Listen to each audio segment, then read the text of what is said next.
জাদুর টাকা গাছ।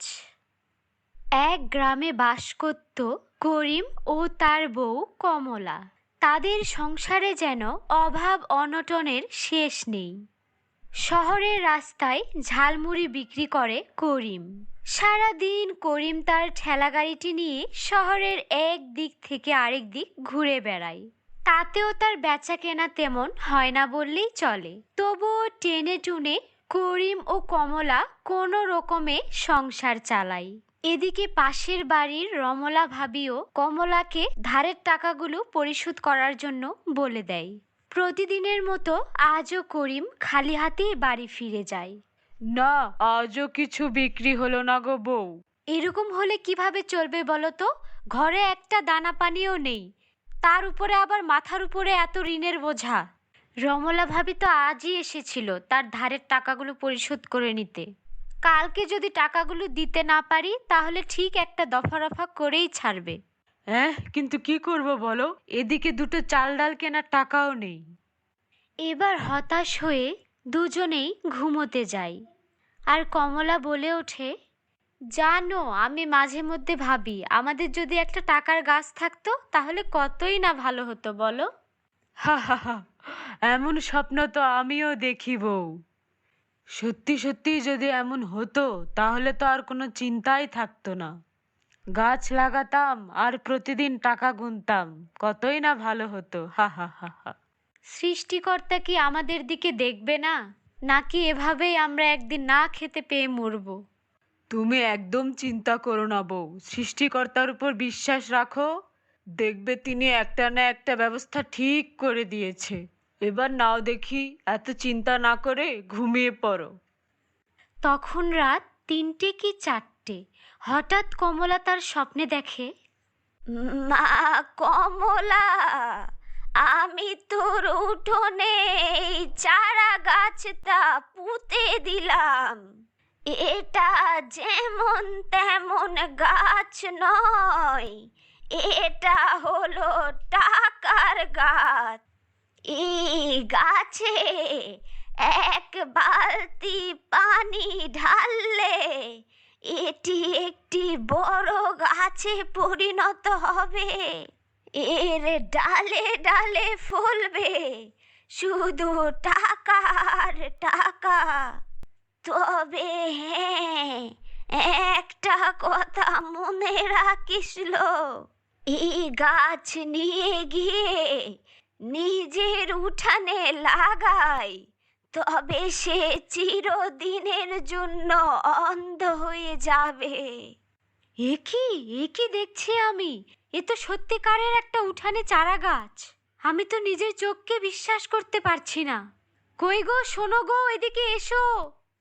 এরপর কমলা করিমকে তার স্বপ্নের কথা সব কিছু খুলে বলে। বউ বউ, তুমি আর দেরি করো না, যাও যাও, এখনই এক বালতি পানি এনে গাছের গোড়ায় ঢালো।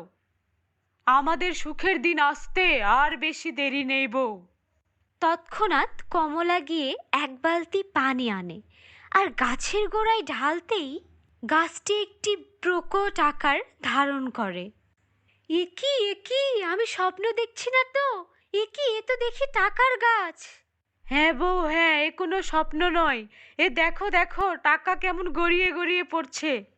আমাদের আর কোনো কষ্ট থাকবে না। হ্যাঁ গো, তুমি ঠিক বলেছ, আমাদের আর কোনো কষ্ট থাকবে না।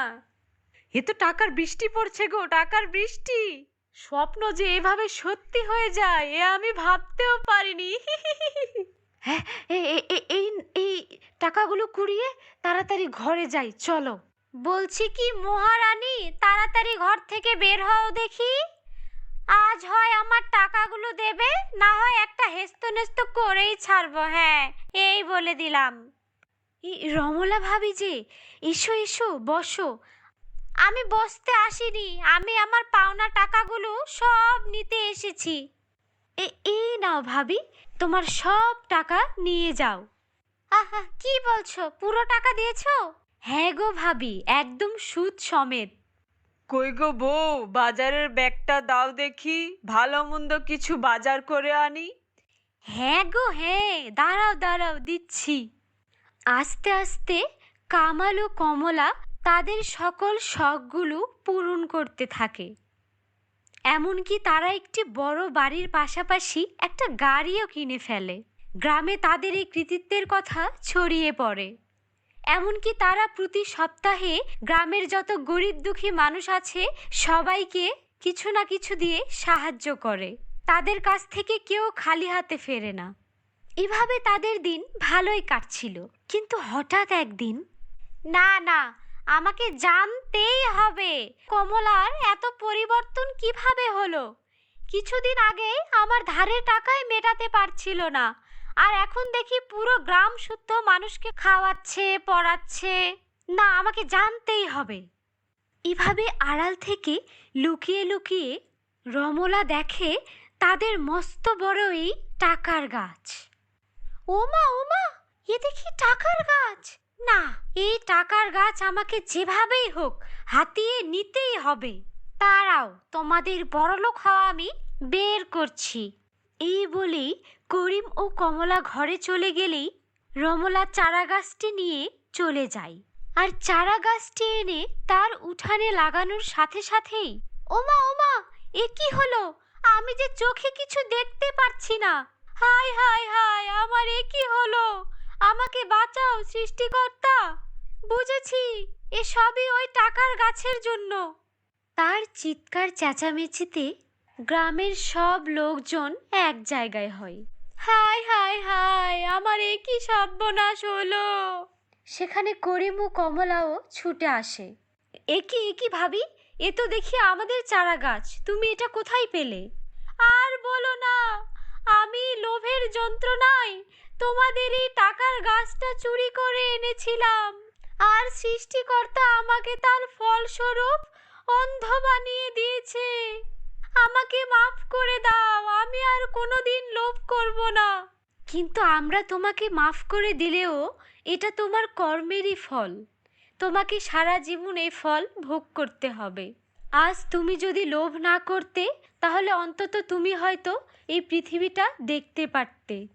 এরপর রমলার দিন কাটতে থাকে খুবই কষ্টের সাথে, আর করিম ও কমলার দিন কাটতে থাকে হাসি খুশিতে।